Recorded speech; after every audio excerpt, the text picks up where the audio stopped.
Hello students, हम लोग प्रश्नावली 14C पे हैं और क्वेश्चन नंबर है 5। क्या कह रहा है, एक नगर में वायु में सल्फर डाइऑक्साइड का सांद्रण भाग प्रति मिलियन में ज्ञात करने के लिए एक अध्ययन किया गया है। 30 दिनों के प्राप्त किए गए आंकड़े ये हैं। 30 दिनों के आंकड़े यहाँ पे दर्शाया गया है। सल्फर डाइऑक्साइड का जो सांद्रण भाग है प्रति मिलियन में, वो ठीक है ना जी। क्या कह रहा है फर्स्ट नंबर में कि यहाँ पे क्या करना है, वर्ग अंतराल यहाँ पे लेना है 0 से 0.04, 0.04 से 0.08, इस तरह से आदि लेकर वर्ग अंतराल लेकर इन आंकड़ों का एक वर्गीकृत बराबरता बंटन सारणी बनाएंगे। ठीक है, फिर अगले क्वेश्चन को बाद में देखेंगे। पहले हम लोग वर्गीकृत बराबरता बंटन सारणी इस आंकड़े से बनाते हैं। ठीक है ना जी। तो इसके लिए मैं यहाँ पर क्या करता हूँ, एक चार्ट बना लेता हूँ। ठीक है, थोड़ा सा लंबा बनाएंगे तो एक काम करता हूँ ना, मैं इसको थोड़ा सा और ऊपर खींच देते हैं। ठीक है, थोड़ा सा ऊपर ले लेते हैं इसको, बस। चलिए, अब इसके बाद देखिए, मैं यहाँ पर एक चार्ट बना लेता हूँ। ठीक है, पहले वाले क्वेश्चन का आंसर लिखने के लिए तो यहाँ पर हम लोग सल्फर डाइऑक्साइड का जो दिया गया है मात्रा, उसके लिए और एक तरफ उनकी बारंबारता दर्शाने के लिए, ठीक है ना, ये दो चार्ट बना लेते हैं, दो कॉलम वाला। ठीक है ना जी। अब इसके बाद देखिए, यहाँ पे मैं ले लेता हूं ppm में सल्फर डाइऑक्साइड, ठीक है ना जी। अच्छा, और यहाँ पे उसकी बारंबारता यहाँ पे ले लेंगे। चलिए, तो यहाँ पर दिया हुआ है वर्ग अंतराल क्या रहना है, 0.00 से 0.04, फिर आपका 0.04 से 0.08। इसमें हाईएस्ट थोड़ा वैल्यू देख लो कहाँ तक गया है। इसमें आप देख लो हाईएस्ट वैल्यू कहाँ तक गया है, 0.22 है। इससे भी ज्यादा है क्या बड़ा? तो इससे तो कोई बड़ा दिख नहीं रहा, तो चलिए उसी लेते हैं, वहीं तक चलेंगे आगे। 0.08 है, ऐसा जगह 0.12, फिर 0.12 से 0.16, फिर 0.16 से 0.20, फिर 0.20 से 0.24। यहाँ यहीं तक नहीं, क्योंकि इसमें सब आ जाएंगे।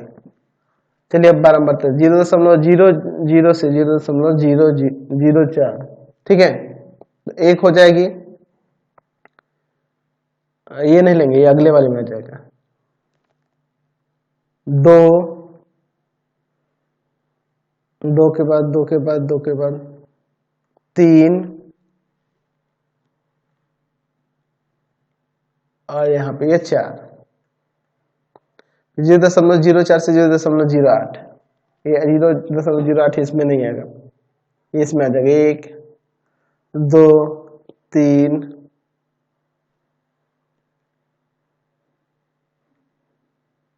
4 5 6 7 8 9 9 ही हो रहा है ना, 0.08 तक लेना है। इसमें ये एक्स्ट्रा ले लें, 0.09 नहीं आएगा, है ना, ये 0.09 नहीं आएगा। टोटल ये यही हो रहा है 9 को, ठीक है, टोटल 9 हो रहा है। देख लो फिर से एक बार, 1 2 3,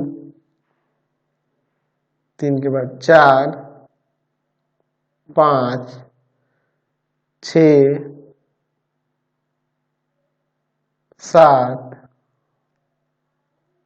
8 और ये 9, ये भी आ जाएगा, इसमें टोटल 9 हो रहा है। ठीक है, अब इसके बाद 0.08 से 0.12 में लेते हैं। 0.08 से तो 1 2 3 3 3 3 3 3 3 3 3 4 5 5 के बाद 5 के बाद 5 के बाद 6 7 8 और ये 9, टोटल 9, ये भी 9 हो गया। अब 0.12 से 0.16, ठीक है, 0.12 से 0.16, 0.12 से 0.16, 0.12 से 0.12 से 1 2 2 ही हो रहा है ना जी। फिर अब इसके बाद 0.16 से 0.20, 0.16 से 0.20, 1 2 3 3 3 3 3 3 3 3 4, और कोई तो नहीं है। चलिए अब इसके बाद देखिए 0.20 से आपका 0.24, तो एक ये है और दूसरा ये है, 2 ही हो रहा है। चलिए अब चलिए इसका कुल यहाँ पे कर देते हैं, ठीक है जी। कुल कितना हो जाएगा, कुल यहाँ पर हो जाएगा, सबको जोड़ोगे तो 30 आ जाएगा, 30 दिनों का है, चलिए तो 30 आ जाएगा। क्वेश्चन में इसका सेकंड में क्या करा कि सल्फर डाइऑक्साइड का सांद्रता किन दिनों में 0.1 भाग प्रति मिलियन से अधिक रही है। तो 0.11 भाग प्रति मिलियन से अधिक रहने का मतलब यह है कि यहाँ पर आप कह सकते हैं, तो इससे अधिक 0.11 से अधिक रहने मतलब 0.12 से शुरू होगा, यानी ये 3 दिनों का, ये ना 3 दिनों का, यानी कि हो जाएगा 2 + 4 + 2, 8 दिन, 8 दिनों तक सल्फर की मात्रा अधिक रही है। देख रहे ना, यही 0.11 भाग से प्रति मिलियन से अधिक, तो अधिक में ये आ जाएंगे ना, ये तीनों आ जाएंगे, 0.12 से 0.24, तो ये सबको मैंने जोड़ दिया, तो 8 दिन हो रहा है। नेक्स्ट क्वेश्चन देखते हैं 6 नंबर। 3 सिक्कों को एक साथ लेकर 3 बार उछाला जाता है, प्रत्येक बार में चित्त यानी कि हेड आने की संख्या निम्न है। यहाँ पर ऊपर दिए गए आंकड़ों के लिए एक बार मरता बंटन सारणी बनाइए। तो चलिए देख लेते हैं। तो यहाँ पर मैं एक चार्ट बना लेता हूँ, इसके लिए मैं सिक्कों की संख्या देख रहा हूं कि 30 बार उछाला गया 3 सिक्कों को, 3 सिक्के दिए गए, ना दिया जी। तो इसके लिए मैं यहाँ पे एक चार्ट बना लेता हूँ। यहाँ पे देखिए, इसमें क्या करता हूँ ना जी, मतलब उस पे हेड टेल जो आ रहा है, तो यहाँ पे ये किसके दिखाया गया है, चित्त की संख्या दर्शाया गया है। तो यहाँ पर लिख सकते हैं चितों की संख्या, कितनी चित हो रही है उसको इसमें दर्शा देते हैं, और संगत उनकी बारंबारता यहाँ लिख देते हैं, ठीक है। तो जो चीतों की संख्या हो सकता है कि उछालने पे एक बार भी चित नहीं आए, एक बार आए, 2 बार आए, या 3 बार चित आ जाए। तो देखो एक भी बार चित कब नहीं आया, 1 बार, 2 बार, 3 4 5 6, इसकी बारंबारता 6। एक बार चिताना देख लो, 1 2 3 4 5 6 7 8 9 10 बार ऐसा हुआ। 2 बार चिताना, 1 2 3 4 5 6 7 8 9, 3 बार चिताना, 1 2 3 4 5। अब यहाँ पे इसका कुल कर देते हैं, कुल तो कुल कितना हो जा रहा है, इसके जोड़ोगे तो ये आएगा आपका 30। चाहते तो आप इसमें बीच में मिलान चिन्ह भी ले लेते हैं, नहीं लिए कोई दिक्कत नहीं, कह नहीं रहा था क्वेश्चन में, ले लोगे तो भी कोई दिक्कत नहीं। क्वेश्चन नंबर 7 देखिए, 50 दशमलव स्थान तक शुद्ध पाई का मान नीचे दिया गया। दशमलव बिंदु के बाद आने वाले 0 से 9 तक के संख्याओं का एक बारंबारता बंटन में ध्यान रखना है, किसी के बाद दशमलव के बाद, यानी कि इसको काउंट नहीं करना है, इस 3 को अगर इधर गिनेंगे तो इसको काउंट नहीं करना है, इसके इधर वाले को ही गिनना होगा। फिर सबसे अधिक बार और सबसे कम बार आने वाले अंकों कौन कौन से ये भी बताना। तो पहले मैं यहाँ पे सारणी बना लेता हूँ, ठीक है ना जी। हमें 0 से 9 तक संख्याएं लेनी है, यहाँ में हमारा हो जाएगा। चलिए अंक दिए हैं और उनकी बारंबारताओं को हम लोग लिख देंगे साइड में, ठीक है। चलिए ध्यान से देखिए, यहाँ पे ले लेते हैं अंक कौन कौन से उनके लिए। और यहाँ पे बारंबारता। तो 0 से 9 तक कह रहा है, यानी कि 0 1 2 3 4 5 6 7 8 9। चलिए इसमें देख लेते हैं। सबसे पहले इसके बाद देखो 0 कहाँ कितना बार आ रहा है। 0 देखो एक बार यहाँ पे है और एक बार यहाँ पे, 2 बार है। एक देखते हैं, एक बार, 2 बार, 3 बार, 4 बार और यहाँ 5 बार। 2 देखिए, 2 एक बार, 2 बार, 3 4 5, ये भी 5 बार है। 3 देखते हैं, 3 1 2 3 4 5 6 7 8 8 बार है। अब 4 देखते हैं, 4 देखते हैं, 1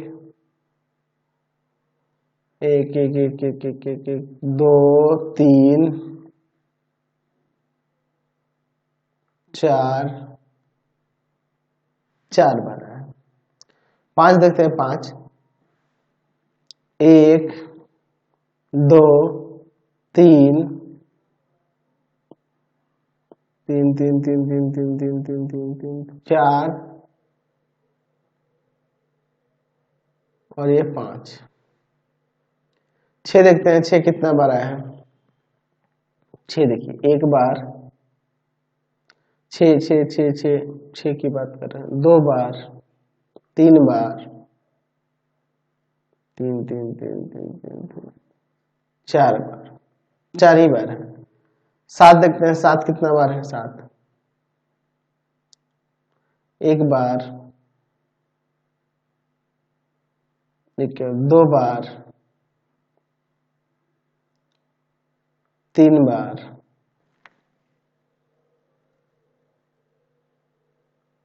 4 बार। 8 देखिए, 8 कितना बार है।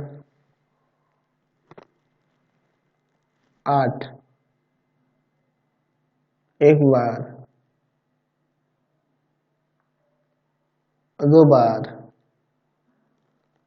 2 बार, 2 बार, 2 बार, 2 बार, 3 बार, 4 5 बार, अब नहीं है, 5 बार है। 9 देखिए कितना बार है। 9 1 2 3 9 9 9 9 9 4 5 6 7 8 8 बार है। चलिए, तो इसको भी यहाँ पे कुल कर देते हैं। यहाँ पर कुल कुल कुल योग जो होगा कितना हो जाएगा, सबको जोड़ दो, जोड़ के देखना 50 आ जाएगा। चलिए, पहले में सेकंड में क्या कह रहा है कि सबसे अधिक बार और सबसे कम बार आने वाले अंक। सबसे अधिक बार, सबसे अधिक बार कौन आया जी। सबसे अधिक बार यहां पर देख रहे हैं कि 3 है या 9, 3 या 9, 8 बार, तथा सबसे कम 0 2 बार आया है। ठीक है ना जी, ऐसा हम लोग लिख सकते हैं, कोई दिक्कत नहीं है। क्वेश्चन नंबर 8 देखते हैं। क्या कर रहा है कि 30 बच्चों से यह पूछा गया कि पिछले सप्ताह उन्होंने कितने घंटों तक टीवी के प्रोग्राम देखे, प्राप्त परिणाम ये रहे। फिर पहला क्वेश्चन कह रहा है कि वर्ग चौड़ाई 5 लेकर वर्ग अंतरालों को 5 से 10 लेकर इन आंकड़ों की एक वर्गीकृत बराबरता बंटन सारणी बनाइए। पहले इस क्वेश्चन को हम लोग पूरा कर लेते हैं। तो हमें यहाँ पे एक चार्ट बना लेना होगा सारणी के लिए, बराबरता बंटन सारणी के लिए वर्गीकृत बराबरता बंटन सारणी बनाएंगे। ठीक है ना जी। पैमाना क्या लेना है, उसकी चौड़ाई 5 लेना है, 5 से 10, 10 से 20, 10 से 15 ऐसे होगा। चलिए, घंटों की संख्या ये दी हुई है ना जी, कितने कितने घंटा टीवी देखा, और फिर उनकी बारंबारता है। ठीक है, चलिए अभी इसमें समझ लीजिए, हम लोग एक भी देख रहे हैं, सबसे कम 1 घंटा भी है, तो एक काम करेंगे हम लोग यहाँ 0 से 5 लेंगे, 5 से 10 लेंगे, इस तरह से न लेंगे जी अतिव्यापी में, 10 से 15 और 15 से 20, क्योंकि 17-20 में इंक्लूड है, दिख रहा ना जी। चलिए तो इतना ही होगा। अब इसके बाद देखिए 0 से 5 घंटे, मैंने कि एक भी 0 घंटा देखा, 1 घंटा देखा, 2 3 4 तक जाएंगे, तो 1 2 3 4 5 6 7 8 9 10, यही 10 हो। फिर 5 से 10 वाले घंटे में 1 2 3 4 5 5 6 7 8 9 10 11 12 13 हो रहा है इनके बराबर। तब फिर 10 से 15 घंटे वाले में, 10 से 15 घंटे वाले में देखो 1 2 3 3 3 3 3 3 3 3 3 4 5। फिर 15 से 20 वाले में, 15 से 20 वाले में 1 और 2 ही हो रहा है ना जी।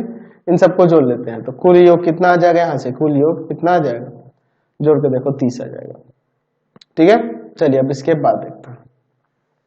सेकंड में क्या रहा है, ये फर्स्ट का आंसर है। सेकंड में क्या कह रहा है कि कितने बच्चों ने सप्ताह में 15 घंटे या अधिक घंटे तक टीवी देखा, 15 या उससे अधिक घंटे तक टीवी देखा। तो 15 और 15 से अधिक घंटे देखने वाले विद्यार्थी कितने हैं, 2 हैं, 2 बच्चे हैं, 2 बच्चे। ठीक है ना जी, समझ गए। क्वेश्चन नंबर 9 देखते हैं। एक कंपनी एक विशेष प्रकार की कार बैटरी बनाती है। इस प्रकार की 40 बैटरियों के जीवन काल वर्ष में ये रहे, मतलब कितना समय तक बैटरी चलता है उसका डाटा दिया। 0.5 माप के वर्ग अंतराल लेकर अंतराल 2 से 2.5 से आरंभ करके इन आंकड़ों का एक वर्गीकृत बारंबारता बंटन सारणी बनाई। वर्गीकृत बारंबारता बंटन सारणी बनानी है इन आंकड़ों की। चलिए तो मैं यहाँ पर एक चार्ट बना लेता हूँ। हमें 0.5 लेना होगा वर्ग माप, और उतना लेकर हमें इसमें कितना से शुरू करना है जी, 2.5 से। चलिए अब इसके बाद देखते हैं। 2 से 2.5, 2.5 से 3 ऐसे करके चलेंगे। बैटरी का जीवन काल दिया है, बैटरी का जीवन काल वर्ष में दिया हुआ है। ठीक है ना जी, वर्ष में। चलिए अब इसके बाद यहाँ पे उसकी बारंबारता ले लेते हैं। हमें कितना से शुरू करना है, 2 से 2.5, तो 2.0 देते हैं, 2.5। फिर उसके बाद 2.5 से 3.0 या 3 हो गया। फिर 3 से आपका 3.5, फिर 3.5 से 4, फिर 4 से 4.5, फिर आपका 4.5 से 5, और देखो इससे भी अधिक लेना होगा क्या, इतना में हो जाएगा है ना जी, 4.6 है, इससे बड़ा तो कोई नहीं देख रहा है इसमें। चलिए अब यहां तक में हो जाएगा, ठीक है, हो जाएगा, अब इससे अधिक नहीं जाना पड़ेगा। 2 से 2.5 वाला देखते हैं, यानी कि 2, 2.1, 2.2, 2.3, 2.4 तक इसमें इंक्लूड कर देंगे। चलिए तो इसमें काउंट कर लेते हैं, कितना हो जाएगा जी, 1, फिर उसके बाद दूसरा देखते हैं यहाँ पे 2, 2 के बाद 2 के बाद 2 के बाद 2 के बाद और कोई हो रहा है कि नहीं, 2 ही हो रहा है, इसकी बारंबारता 2 हो रही है। फिर 2.5 से 3 में देखते हैं, 1 1 1 1 1 1 1 1 1 1 2 3 4 4 के बाद 5 6 हो जा रही है इसकी। फिर उसके बाद 3 से 3.5 में, 3 से 3.5 में 1 2 2 2 2 3 4 5 6 7 8 9 10 11 12 13 14 हो रहा है। अगला देखते हैं 3.5 से 4 में, तो 1 2 3 4 5 5 5 6 7 8 9 10 11 हो जा रहा है इसमें। फिर 4 से 4.5 में, 4 से 4.5 में 1 के बाद 2 3 के बाद 3 4। फिर आपका 4.5 से 5 में 1 2 यहाँ 1 3 हो जा रहा है। चलिए अब ये हमने बना दिया और इसका कुल यहाँ पे मैं लिख देता हूँ, कुल योग जो होगा वो भी मैं यहाँ दर्शा देता हूँ। ठीक है ना जी, कुल योग कितना हो जा रहा, कुल योग हो जा रहा है यहाँ पे 40। समझ गए, ये बन गया। तो एक काम करते हैं, आज की क्लास में इतना ही रहने देते हैं, नेक्स्ट वीडियो में आगे देखेंगे। आपको हमारे 3 चैनलों को सब्सक्राइब करना होगा। पहला है path finder classes Chhapra, path finder classes Chhapra. दूसरा है आपके पास भारती भवन रविकांत सर। और तीसरा चैनल है Ravikant sir RD Sharma solution. तीनों चैनलों को सब्सक्राइब कर लेंगे। इससे रिलेटेड वीडियो के लिए सीधे डिस्क्रिप्शन में, इससे रिलेटेड नोट्स के लिए गूगल पे जाकर सर्च करेंगे www.ravikantsir.in और यहाँ जाकर आप सभी क्लासेस के नोट्स, उनके पीडीएफ को डाउनलोड कर सकते हैं, पढ़ सकते हैं। इंस्टाग्राम और फेसबुक पे जाकर पाथफाइंडर क्लासेस छपरा को लाइक एंड फॉलो करना नहीं भूलेंगे। Thanks for watching the video. Comment करके जरूर बताएं कि हमारे चैनल के वीडियोज आप सभी को कैसे लगते हैं। Thanks for watching.